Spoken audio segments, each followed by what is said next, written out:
All righty. Welcome everybody to Travel Talk with Tammy on Single Life. Today I'm your connection guide, and tonight's topic is Royal Caribbean volunteer cruises and other news in cruising. So welcome. It's a pleasure to meet you all this evening. I'm here every Tuesday with a new travel topic, and Abby Koff Brown is with me this evening, and she is a national account manager with Royal Caribbean. She's been with the company for 12 years. She has a hospitality background that she said goes back to the last century. So she's been around for a long time. And she and I have become fast friends, and I'll tell you why, because she is a clever woman.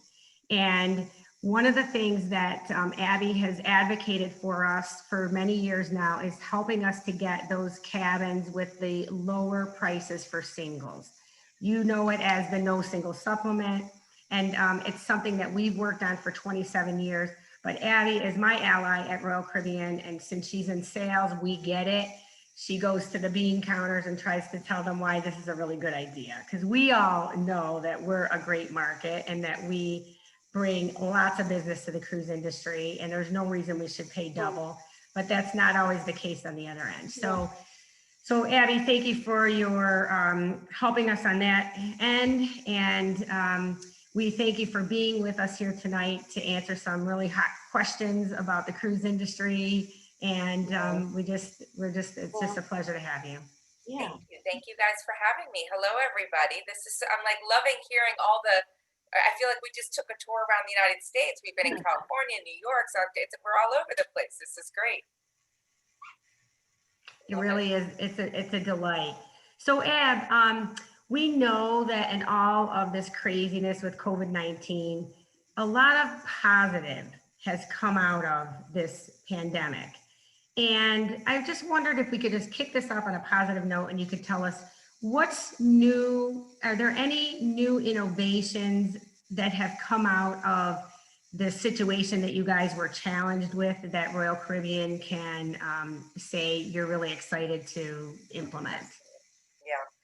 I mean, for sure. I mean, I think, to be completely frank, we were all kind of caught with our pants down, right? Like everybody was just, I think I'll never forget March 13th, because I think I worked that entire weekend till midnight each day, because the emails, the calls, like there was no boundaries. I was talking to customers, all weekend long it happened on a Friday when we globally suspended, and we didn't have a lot of these policies in place, right? You guys know typical cruise policies and how they work, and final payments and how all of that works. And so we really had to come, and we even, for those, I don't know if you guys are aware, but we came out with one policy on Friday, and then we, enhanced it again on Monday. So it was just a constant moving target for us.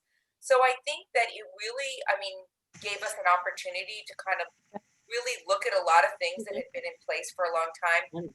My biggest joke is that, 8 out of 10 people at my company never really didn't understand what an FCC was and never used the terminology in their life before. And now there's not a person at my company that has not used the term FCC, because it's just, a way that we're all kind of operating now. But I think that, just really kind of looking at a lot of our policies and looking at those things, I think was a really great opportunity. Things that don't necessarily affect you guys, but because you have Singles Travel International as your advocate, but technology. I mean, you guys aren't aware because you're the consumer, but had you had a cruise booked at that time, the hold times, you could sit on hold for 24 hours to try and get through to us. And so Singles Travel for you guys really was your advocate in that. So, really, we've kind of worked on a lot of technology things behind the scenes that really help support the streamlined process a lot. And then I think, the biggest. I can hear you. You're muted.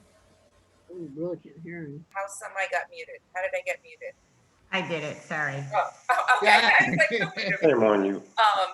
So I think the big biggest win, besides technology, besides, looking at our internal policies and processes, I think our healthy sale panel is really the biggest thing that came from this. That is just something that I think we're going to have in place after COVID. And we hired a chief medical officer, which we never had before. I think, sometimes with storms come blessings, right? And I remember years back, there was a bad hurricane, and we never had a meteorologist on staff at Royal Caribbean. And we have our own meteorologist now that is watching weather all over the world, wherever our ships are, and kind of helping assist all of our captains, and kind of working at it from a bigger picture from a corporate level. And that person, that meteorologist, is assisting. So I think that same kind of thing is going to take place here with our chief medical officer, and he's going to kind of work with us going forward with all of our brands. Good. Yeah. That's really good, Ab. Sometimes it's interesting, like you said, out of the storm, and sometimes we're so lucky, right? We don't have emergencies. There aren't dangerous scenarios, but the minute there is, it's so obvious what was needed. When you say you didn't have a meteorologist, I'm like, you're kidding, right? Because you're cruising around the world. You'd think you'd want to have somebody on top of that. So that's phenomenal. That's really something. Does anybody have any comments about that? Since it looks like it's a real upgrade, something recognized. Absolutely. And our chief medical officer, he has a background in public health. So it's not that he's just like a doctor. He has worked in this area. He's been in Philadelphia. I think he was the director of public health for the city of Philadelphia. So he's run public health departments for major cities in the United States. So it really is something that is, I think, going to be an asset for us, because, the reality is, let's be honest, let's all talk about the elephant in the room, right? Cruising gets like this bad rap, but the reality is, no, our ships are clean. It's the people that are coming, that are coming from the plains and the cities. So it's really about how do we, look at not just what goes on board our ships, but what happens with people before they get on board our ships, and the screening that we have before. So all of these, we are doing a complete 360 looking at this process.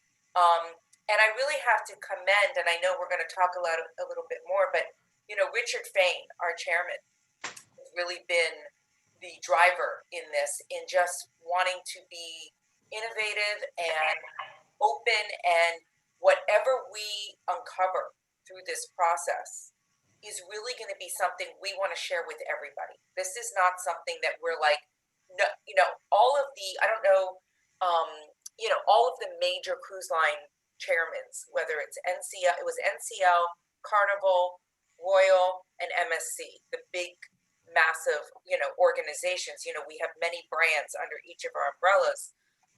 They've all come together, and they said, in the real world, in the normal world, we're competitors, right? We're all trying to compete on product, on price, whatever these things are. But this, we're not competing on. And this is something that everybody is sharing information, everybody is sharing best practices, and everybody is collaborating together to make sure that we return to service in a fabulous way. Abby, we may not all have heard about the Healthy Sail panel. I did do that as a feature about a month ago. It was an effort on the part of Royal Caribbean and Norwegian Cruise Lines combined. You had a panel of experts from all different areas, from infectious disease to medical to policy, and they were involved with submitting a recommendation back to the CDC about things that you would do as a cruise line to help make the environment safer. And it was 72 pages. I read most of it. It did open a couple of other questions as I was reading it through. And I just wanted to take this time to ask you if you could give everybody here just a little bit of an idea based on that Healthy Sail Panel endeavor, and then what the CDC came back to you with, what cruising might look like in the future, in the near future, while we, transition out of this post-COVID pandemic and people are having access to the vaccine. What might still it look like as we cruise? Right. Well, yes. I mean, you're 100% right. The CDC, just so you guys have a little bit of background to how this all kind of transpired. So obviously, the CDC put in a no-sail order. When that happened, they didn't ask us to create a healthy sail panel. That's something that and the Frank Del Rio with NCL and Richard Fain, we were out talking to the experts, right? Separately. And so, some were talking to Scott Gottlieb and, all the different people that are on our panel. And, as we're talking to all these experts in the various industries and fields that we're all talking to, they're like, oh, I'm talking to NCL. Oh, I'm talking to Royal. And so Richard and Frank decided, wait a second, we're both doing the same thing here. Let's collaborate together. They invited everybody. So all of these meetings that we had with this Healthy Sail Panel, people from the CDC were there. All the cruise lines were there. There was people from NCL there, from Royal, from MSC, from Carnival. There were all different types, the CLIA, all different types of organizations were listening in, even though they weren't, the owners of the panel. They were all coming together. We created this document, and this document got submitted to the CDC. This document was approved, that, all of these things are in place. However, they now come back with their recommendations to us, right? Whatever those recommendations are. Now we need to decide, each of us as a brand, is this the guest experience we want, right? So I'm just using this as an example. We're gonna have massages on board the ship, but I'm just using this as an example. That say we said we wanna have massages and we want guests to wear masks. The CDC, or we wanna have massages on board. The CDC might come back and say, you can have a massage, but the guest must wear a mask. We might decide that's not a customer experience we want to give, or that is a customer experience we want to give. So that's just an example of one of an item that might be in consideration. So just because the CDC said we could do something, we still want to make sure that this guest experience is something that people are going to enjoy. So if they told us, you got to lay out in the sun with the mask, we probably wouldn't allow people to lay out in the sun, because we don't want people laying out in the sun with the mask on, as an example. So, I think we've been working through a lot of that. And we're in the process of training. The first step with this is going to be these volunteer cruises, right? And, it's still a lot unknown as to when those are going to take place. But, I think that what we can expect initially is going to be reduced capacity. What we can expect initially is going to be a short itinerary. And we're going to have some types of screenings, testing. I don't think we've completely figured out what that testing is going to look like at the moment. If it's going to be required 3 days prior, 5 days prior at the port. I think we're working through a lot of that as we still speak. And I think it's going to be different in different parts of the world, right? There might be different capabilities if we're cruising out of Barcelona or out of Singapore than if we're cruising out of Fort Lauderdale. So not all things will be equal, maybe, depending upon the departure port. But we have started cruising. This last December 1st, we started in Singapore, and it's going well. So Abby, I heard shorter itineraries, reduced capacity. Did you say, is it estimated maybe 50%, or is that still a number that's not? That's kind of what we're targeting. I don't know, though. I think that, keep something in mind. Whatever the protocol is the day we start cruising, it is going to continue to evolve. So just because we might start on day one at 50%, as an example, on a 3-night sailing going to Coco Cay, doesn't mean that 30 days later or 60 days later that those same protocols will still be the same. This is going to evolve as we go, and it's a very fluid thing. So I think that everyone just wants to dip their toe in the water, and so I think the restrictions and the regulations initially are going to be much more, rigid than as we start to evolve and once the vaccine comes out, obviously. Okay. You mentioned the volunteer cruises, and I shamelessly use that as our title to attract everybody's attention. And you know what? At this time, I'm going to do a quick poll, you guys. I'm going to do a quick poll here. It's just going to take a minute. I'm going to launch it right now. If you could just check off the reason you attended tonight's event. I'll just wait a minute while you answer. Does everybody see the poll? Yeah. Okay, great. And I'll just wait for everybody to vote on that. That's just for my sake to understand, to bring better programming to you guys in the future. You do more than one? You know what, Rick, I set it up tonight the first time. I'm not sure. You might be able I'll to. try. Tammy, you can do more than one. Yeah, you can. You do more can. than one. Okay, that's fine. You know, I Yeah. was hoping that you could, because sometimes there is more than one reason. So Okay. that's fine. I'm just trying to get a sense. And again, we're doing 5-6 events a week here at Single Life Today. We're bringing coaches and experts on areas that we're thinking are important to singles over 50, but we want to hear, this is your community, so please be comfortable to share with us. So this is very helpful. Thank you, guys. So it looks like the majority are here because they want to hear about cruises in general. Oh, and it's a tie. And to hear about the volunteer cruises. Nobody said they're here to find out what I want for Christmas. So that is interesting. Thanks, guys. Okay, cool.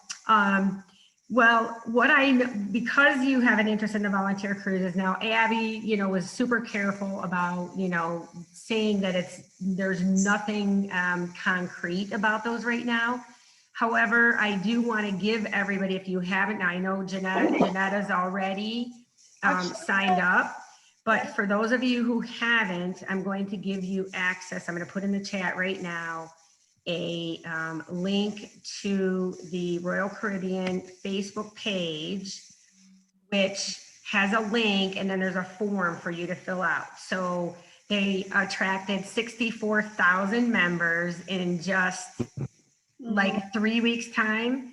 So it's very interesting to me that there are a lot of people out there who, if it's free, they'll go. Now, so with that, so go ahead. Does anybody not know how to grab a link from a chat? Do I need to help anybody with that functionality? Because if you do, maybe we can, before we get off tonight, you can hang on with me and I can show you how to grab that. Find out how you get the free cruise. Yeah, you're So going to click on basically, this. just so you guys know, we don't have any dates yet regarding volunteer cruising. I'll be completely frank. We all thought we were gonna go out in December, and that didn't happen. And we just announced that we've extended sailings for January and February. So I will say this: volunteer cruising is going to take place before we're back in the water permanently. So that has to happen. That's part of the CDC order. The question remains is, when is that and what does it look like? I've heard things from, there could be a volunteer cruise where we just go through protocols at the port. There could be a cruise to nowhere. There could be a cruise to a port. So there's a couple different scenarios that they're running around.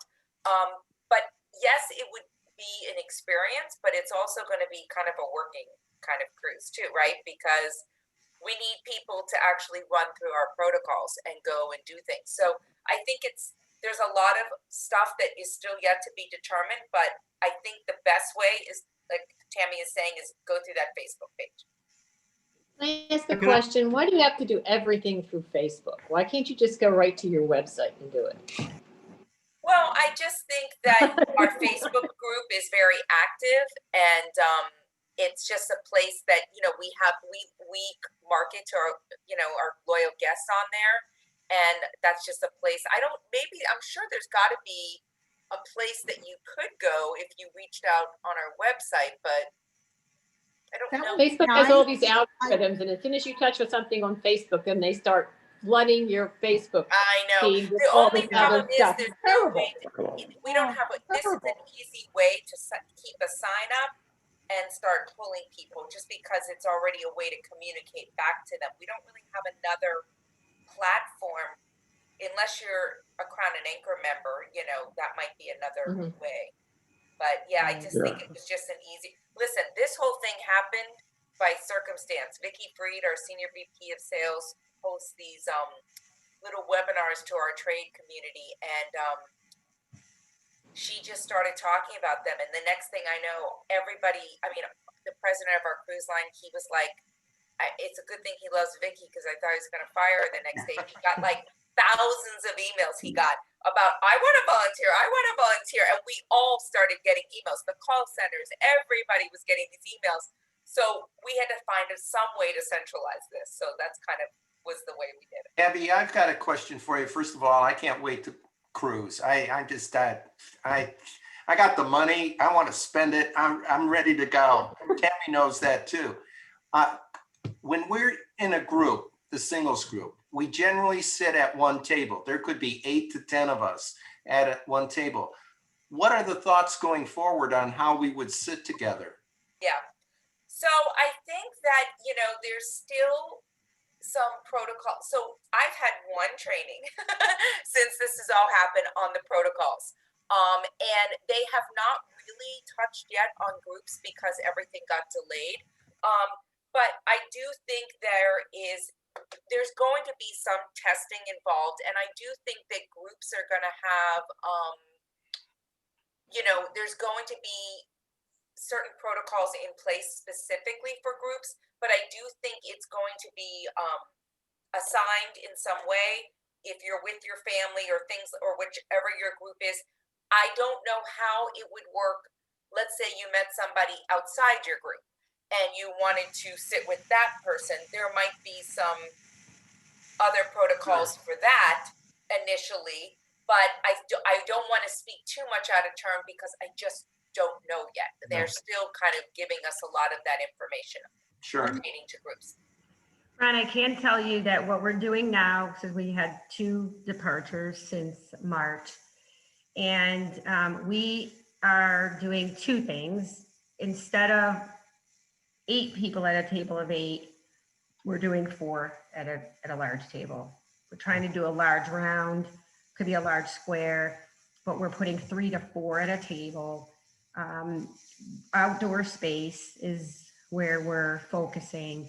And we are highly recommending that masks be worn until the food is served. So while you're laughing and, joking and, air's flying around, we're wearing a mask. But usually by the time dinner comes, everybody stops for a few minutes because you're eating. So there's not as much of that action. I'm not a scientist, but that's the best that we're performing at this time. I know that if you are with Singles Travel International and you're not part of our group, you can't join us anyway. So we've been policing that for the last 27 years. So I think that our hope is that as a group, we'll be in tables near one another. And since the capacity is reduced on the ship, so I may imagine when like a ship behind me, this is the Allure, holds 6,000 passengers. If it only has 3,000, that means the dining room seating should have enough space for people to spread out. So that would be my projection on that. I'm not speaking for Royal Caribbean, but that's what we would organize around with our concierge team. That sounds very reasonable. I just had a thought about that. It may not go over very well, but another thing you could do is set up plexiglass, like you do when you go to the bank or something. They have these see-through dividers. You could Yeah, set. I don't know if they're going to do that. I've heard that we are definitely doing the QR codes. So for those of you that have, a smartphone, you're going to be able to pull your menu up on the phone. So you're not going to have to share menus and things like that. And they're going to do a lot more smart technology. I know they're coming out with the bands, like the wristbands that I think will have the you'll be able to, instead of handing your CPAS card to the bartender, you know, at the pool deck to get a drink, you'll be able to scan your watch that you're wearing and not have to be passing things back and forth amongst each other. So they're doing things like that. You will need to wear masks in the corridors, you know, in the elevators. They're going to limit the amount of people in an elevator, but they're not going to require if you're laying in the sun, for example, you know. And one of the benefits too, at least for our brand, is when we start cruising, we're going to be going to Coco Cay. And Coco Cay is our private island, and it's a controlled environment for us, right? So there aren't people coming from other places. They're going to really be in this controlled space. Will stockholders get any kind of advantage? Like I got an onboard credit for $200. Yeah, the same benefits that we offer today to stockholders or Crown and Anchor members or any kind of, you know, benefit that you have, like if you had a next cruise from before or whatever, none of those things are going away. The promotional environment has not changed. So any of those same benefits that you have, you can still go ahead and apply like you normally would. Thank you. Yeah, but here's something that I've always wanted to try to get the cruise lines to do, but I know from a hospitality perspective, it was difficult. But I thought, gosh, it would be so great if we could get like in dining under the stars one night for our group. I've asked It will for that happen for now. I many. can promise you I that. know. So this is one of those positive That things pool that comes. deck is like prime real estate now. And I don't know if you guys realize, but Abby's aboard the Symphony of the Seas, and so that's the Central Park area behind you. So there are several restaurants that actually feed out into that area with a little bit of outdoor seating already. So you're saying that there's a good chance they'll be expanding the outdoor dining. I don't know if it will be necessarily like on the pool deck dining per se. You know, we do have certain venues that it makes sense, but I do think that you will see, instead of us always having things in venues, like say there was an opportunity to listen to a band, right? Instead of maybe doing secondary lounge for that band, we might be using the pool deck for that band instead, just because they're going to want that open air. Yeah, it's amazing how the pool deck has now become like the hot spot location on the ship at night. Right. Ab, one of the questions that came up was, and then how about the swimming pools? I don't have any idea how a pool is. Yeah, they're still going to be allowed to go into the pools. Okay. I guess the chlorine is good Yeah, enough to. I mean, I think that, you know, listen, there's minimal, you know, a lot of this stuff we're going to have more information on, but I think that, you know, I don't care where you go. If it's on a ship, if it's a hotel, if it's the grocery store, you're taking some type of risk at some point somewhere, right? But I think that based upon the screenings, based upon, you know, we've changed air filtration on the ships. They are moving in air every 6 minutes in and out of the indoor spaces. They, you know, the cleaning that's taking place, you know, I think every spot, like all the locations where we clean, I think everything is being cleaned every hour on the hour on a 24-hour basis. So I think that, you know, you're gonna just listen, we were already had amazing protocols in place, and this is just taking things to a new level. You know, I know one of the biggest questions that I've heard from people, and I know we kind of said it, is what happens, right, if somebody gets COVID on a ship? Because the chances of that happening, just like it happening anywhere, is likely, right? It's not that you're going to never see this happen. It's like what happens when it happens, right?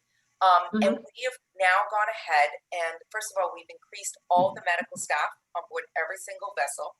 So we, on the larger ships, you're not just going to have one medical director, you're going to have two on all of our larger ships based upon capacity. And then we've created separate, I'm losing the word, what do we call them? Infirmaries, separate medical facilities So if somebody did test positive for COVID, they are in a separate facility than anyone else who has a sunburn type of thing. So they're completely separate venues. We've brought ventilators on board the ships. We have separate areas if somebody needed to quarantine, things like that. All of that is completely separated out now. So keep in mind that initially you're going to start with a short cruise, right? So if all of a sudden somebody tests positive on a short cruise, by the time they tested positive, we're already pretty much ready to get off the cruise, right? So we're not, they have through 2021 right now, all 8-night or longer sailings have been suspended temporarily until we move to the next phase. So you're not really going to find yourself in a place where we have to quarantine the whole ship, because you're going to quarantine those people that have tested. I wasn't talking about quarantining the people. I was talking about, somebody gets on the ship, they think they're perfectly healthy, because obviously somebody can be asymptomatic. They get tested, you find out you're positive. Let's say you're, I don't know, in Fort Lauderdale or someplace in Miami, you get off the ship. How can you get home? What do you do in Miami? What do you do in Fort Lauderdale? Do you have to quarantine for 14 days there? I mean, there's a lot more to it than just getting off the ship. I mean, there were people that were stuck sailing around for how many days during the COVID thing. And I'm sure that I'm positive you're not going to do that again. But then what about everybody else who was on the ship with that person? So what happened to all those people? Well, the reason those people were sailing around really had to do with the countries. Okay, it didn't have to do with us. The countries were not, they were shutting their borders down, so they weren't letting ships in. So it really, I'm not that as interested in that as I am in now. I don't have an answer for you. Yeah, I don't have an answer on the airlines. I think that they would have to most likely quarantine in a hotel somewhere locally, but I don't think that, if they're not in their home port and they got tested positive, I don't know if we're going to be flying people privately back. That I don't have an answer on at this time. I have somewhat of an answer, and which is the age-old answer for travel, and that is we strongly recommend travel insurance, because if you contract COVID while you're traveling, you're covered with travel insurance. So you're covered if you get COVID before, as long as you take your policy within the pre-existing limitation dates, which the company that we promote is Travel Guard, because of their excellent response to our members in the last 27 years. So if you have travel insurance and you cancel before because you contract COVID, or you get it on the road, they will cover not only your medical coverage on the ship, which is pretty expensive. If you disembark and you are sick, you'll have contacted Travel Guard in this case, because that's the only one I can speak about, and they'll help guide you through because you probably have to go to a doctor afterwards to get your an official doctor's test. They may not honor the one from the ship, so it all depends. These are claims adjusters, so they're going to look at everything. So you want to cross your T's and dot your I's. So if you get off in Miami and you're not well, you're probably still going to have to go to a medical facility. Abby, you can fill me in. I don't think you're going to keep people on the ship. That I don't know. So you're going to disembark. You're going to be sick. You're going to have to go see a doctor. And then the doctor will guide what the next steps would be. And if you have to stay quarantined in a location, that's going to be out of your own pocket unless you have travel insurance. If you have travel insurance, that's called trip interruption, and they would likely cover it. This is all subject to a claims adjuster. But when you buy your policy, certainly if you're booking a trip with us and you have these questions for me, we can ask the travel guard representatives at the time. And some of it will be. I can tell you this last time, I was highly informed by the travel insurance that they don't cover anything in a pandemic. So moving forward, so hold on a second. I want to make it really clear, because they do cover, but when you were, like, say you were on the trip with us in April, right? You were supposed to go on that trip in April. If you had purchased travel insurance before March 8th and you had to cancel because of a COVID reason, you were covered. But on March 8th of 2020, COVID-19 became a pandemic, and then it was a pre-existing condition. So anybody who tried to apply a policy that was purchased after March 8th to travel after March 8th, it didn't cover in any way, shape, or form. But now, moving forward, when you go to buy travel insurance, you asked earlier about nobody's going to cover because you're afraid to go because of a reason that, so let me, if you're not sick, so this happened to us last week in Scottsdale. 3 people didn't want to go. They didn't get their money back, and insurance didn't cover it because there was no reason for them to cancel other than their concern for their health. The city was open, the airlines were flying, the hotel was open. They had quarantine when they came home. Those are not valid reasons for an insurance company, right? But if you get COVID, after you purchase a trip and purchase insurance, you can get your money back for that trip if you contract COVID yourself. There's a difference between that and being afraid to go to a place because we're spiking, right? There's a difference there. And then if you get COVID on the ship, you're ill. So your normal travel insurance coverage will cover you if you get sick on the road. It doesn't matter if you have COVID or any other disease, if you hurt yourself. Those are medical reasons, and those are usually covered. I can only speak for Travel Guard, but most travel policies cover you for, it's called death and illness. So if it's a death or illness for you or any of your travel companions or your immediate family, even if you go on a trip and your parents pass away or one of them has to go in the hospital, that's called trip interruption. They will fly you home to get to that family member. And so all of these things are in the fine print of the insurance policy. But what they will not cover is fear. They will not cover, I don't know what else to call it other than fear, than, concerns that people have because, well, if I go now, I might be subject to, because it's spiking in this area. None of those things are covered. But if you get sick, you're covered. I wasn't concerned about that. I know that I did have travel insurance for all of my trips last year. And when I called them about the trip to Amsterdam, I was informed that it's and I had bought it well before the 8th of March. I was informed that once a pandemic was declared, the insurance no longer covered anything. So, and I would just also say, I don't know who it was that you purchased, but I salvaged at least a half a dozen member policies because that is not acceptable, what I heard from you just now. So again, the insurance companies, they are like casinos. I'm not selling for them, but they never lose. But having, advocating for you is something that we would do. And that's another reason we do Travel Guard, is because they have honored. Can I ask a question, Pat? I'm curious. Just when you were going to Amsterdam, who were you? Were you traveling with cruise? Singles travel. Was it a cruise that you were on? It was a river cruise. It was a river cruise. Okay.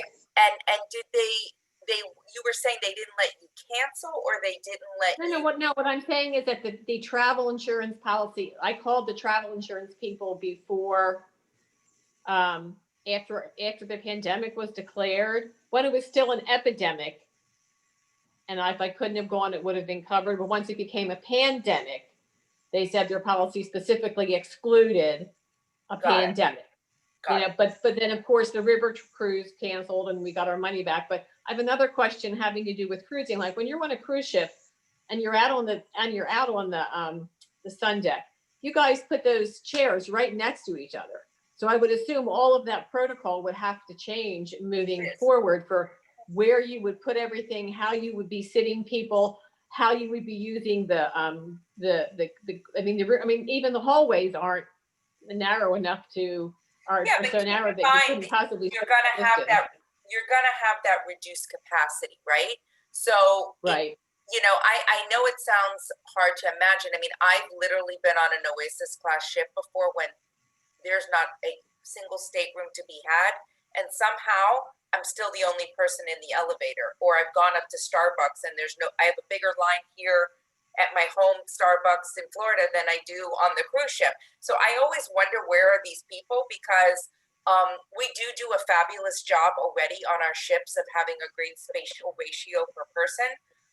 But now with 50% capacity, you're going to really be able to cut. They're going to stack the chairs in sections. You're 100% right. Everything is going to be spaced out.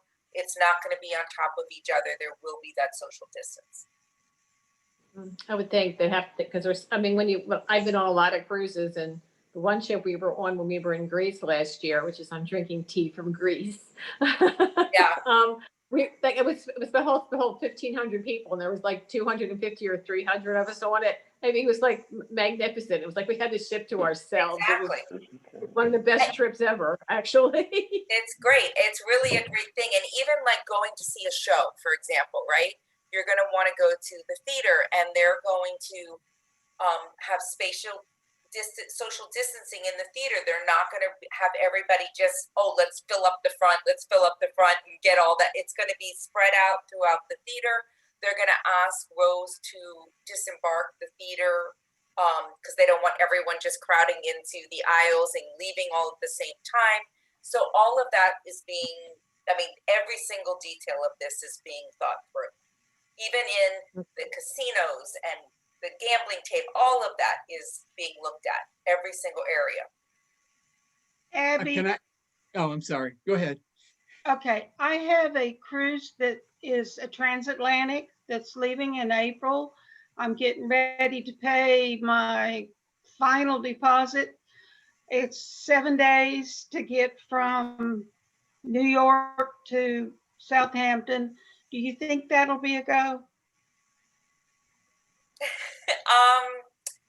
You know, I don't know, because it depends. Who's it with? With Royal? No. Okay. Cunard. Cunard. It's with Cunard. Okay. This is what I say. And I don't know. And it's not that, you know, getting into Europe is not, like, you can't get in right now as a North American, right? So I don't know what it's going to be in April. But you also have to keep in mind, where are these ships right now, right? So I don't know where the ship is, and if it's going to be doing transatlantics at that time. It might already be positioned for where they're thinking next. So I can't speak on that. And I don't know Cunard's policy. I know for us, we're encouraging our guests who have itineraries out there for February, March, or not February because we don't have anything, but for March or April or May, to make their final payment. Because if for some reason there was a change and we had to cancel that sailing, we're giving you 125% FCC. So there's no downside for you to do it, at least with us. I can't speak for another brand, but that is the policy with us. No interest savings account. Well, and you know what, this It's is making another money. point too that you know, Ab was bringing up when I was talking to you, Pat, about the insurance. I think another benefit of all this too is that most of the cruise lines, the major companies, are offering future credits if you do pay your balance in full. Like I know in your case, we got a full refund, and they're giving choices of full refund or future credit with a little bit of a bonus. So before the pandemic, if you canceled, there was no mercy, right?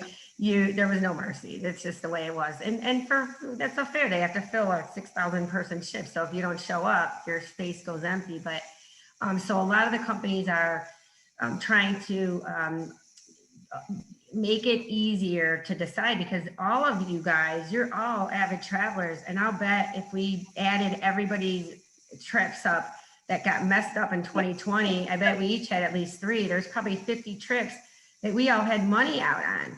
And we were biting our nails, like, should we, you know, when am I going to get my refund back? And what do you mean I'm not going to get it? I mean, it was a very stressful year, not only for our health, but all of us had a ton of money out there. And so people are not so willing to put it down again because they don't want to go through that again. So I think the vendors understand that, and they're trying to make it a little easier to get in and easier to roll your trips forward. So I think that's another benefit that may not be long lasting, but at least is one of the benefits of what we've seen this last Can I year. ask Abby a question? Sure. First of all, I'll give you a compliment because Tammy, we just talked about refunds, and Royal Caribbean has been the best one at refunding. I mean, I had one canceled and I had money back in 3 days. So I just want to say congratulations on that. The other thing is I wanted to ask about, I know you probably don't know because it's the future, but now the vaccine's here and being rolled out, and probably it'll be widespread by the first half of next year. Are cruise lines probably going to require you to have a vaccination, not just a test, a vaccination before they will accept you as a passenger? I have not heard that to date as a standard for our company, but keep in mind, like we all heard Qantas Airlines, right, is required vaccine. And several countries are too. They're talking about a vaccine passport where you have to. Correct. Right. Yeah. Correct. So because, you know, an airline like Qantas is owned by the country, and that is what Australia is requiring, you know, that might be something you need to get into Australia. It may not be a policy of our cruise line, but it would be a policy of the destination that you are cruising out of. So just like visas, and you need to check what the regulations and policies are, I do not see the cruise lines requiring that, you know, across the board, at least at this time. And I think it'd be more reassuring to other passengers that they knew everybody else had been vaccinated. Right. As opposed to somebody only been tested, you know. Yeah. I mean, I think it's a level thing. You know, I think that, you know, we're already getting quite a bit of, you know, commentary on masks and testing, and, you know, I don't know that they're going to dive into the deep end of vaccines, but, you know, I think that at least I have not heard it, you know, but we will see. You know, you never know. Yeah.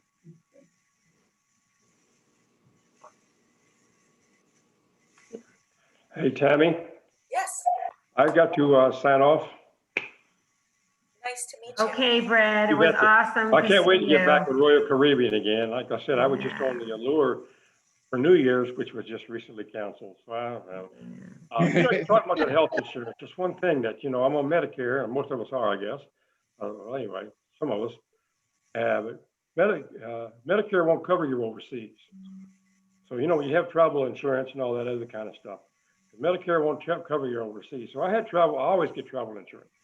And I've sailed a lot with Royal Caribbean. I was several years ago, I was going through a Holy Land cruise, and I got sick on the ship, had a cold or something, and I went to the clinic and everything. And it cost me, you know, for the pills and everything, I got a couple $100, something like that. I don't remember, but they said, well, you got to wait till you get home and file your travel insurance.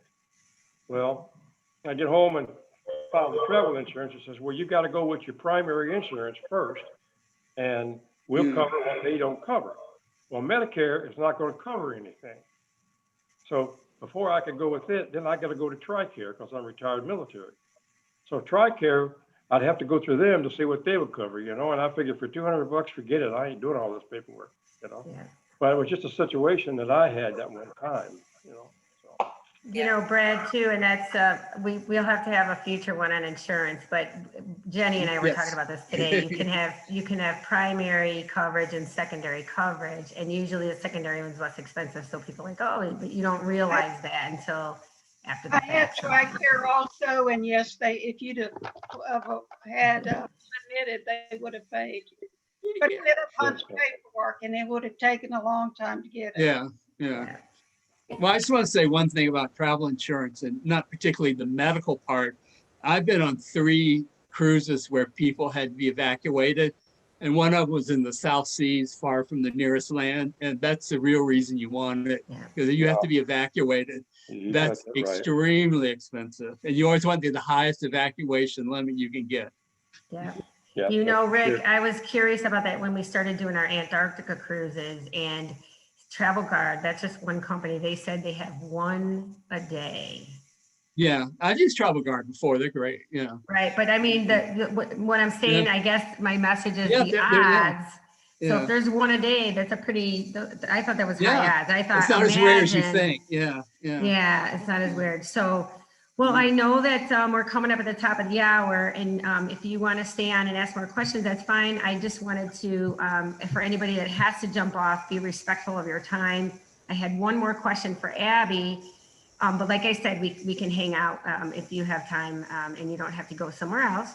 But Ab, I'm just wanting to ask you, you know, with so many challenges, and I mean, I think that the travel industry was hit hard, but the cruise industry so much harder than anything that I can imagine right now. And, you know, I'm sure you're happy that you have a position, but, you know, just working for a company isn't what it's all about, right? What is inspiring you to stick with a company like Royalcom? Because you're a smart lady. There's a million industries you could have a job in right now and you wouldn't have any worries.